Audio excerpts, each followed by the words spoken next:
The Harvest.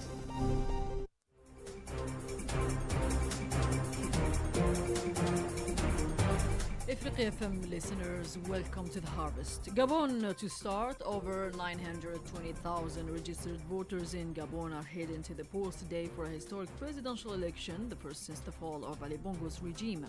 Authorities have established 3,037 polling stations, 2,941 inside the country and 96 abroad.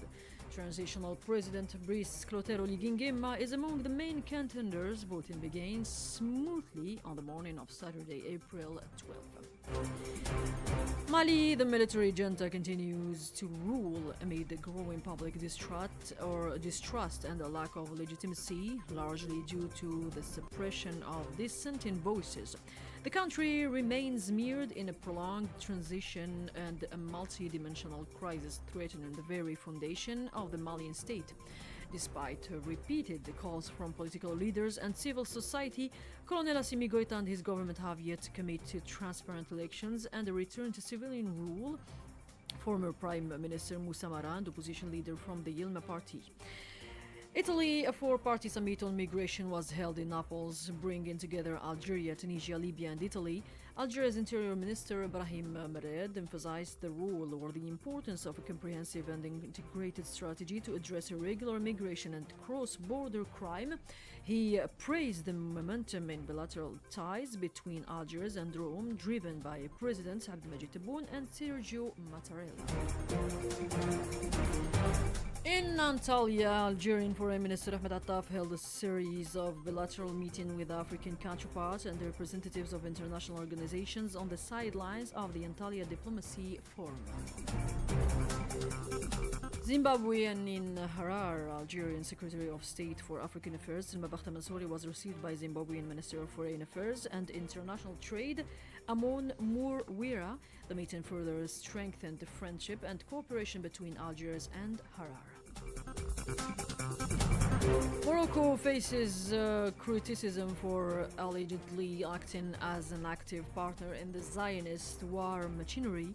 The port of Tangier reportedly received vessels from shipping giant Maersk suspected for or of transporting military equipment destined for the Zionist entity forces and allegedly involved in attacks on civilians in Gaza.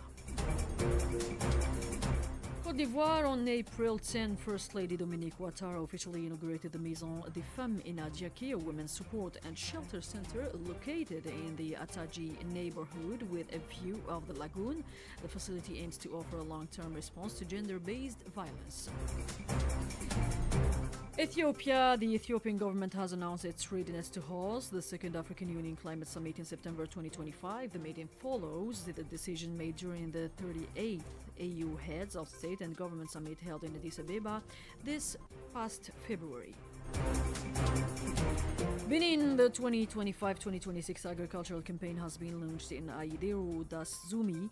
Minister of Agriculture, Livestock and Fisheries Gaston Kosi Doussouhoui presided over the opening ceremony held at two neighboring farms, Ofel Dobiao Jacques Mechi and the Ecofer Maktoub Armand Touboussi, under the theme Improving Crop and Livestock Production Amid Climate Change. What strategy for coordinated resource management? The campaign aims to boost resilience in the agricultural sector. Africa trade, intra-African trade reached a record value of $208 billion in 2024, marking a 7.7% increase from the previous year, according to the latest report by Afreximbank titled African Trade and Economic Outlook 2025, African Resilience and a Changing World Order. The report credits the growth of the continued implementation of the African Continental Free Trade Area, which has enhanced regional integration and export diversification across the continent. And we'll finish with public health, measles resurgence. Measles is experiencing a troubling resurgence globally, including in parts of Africa where fragile healthcare systems struggle to cope.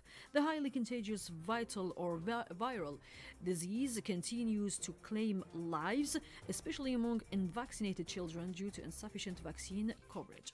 That's all for The Harvest. Thanks for following and thanks for listening. Ifrikya FM, the voice of Africa.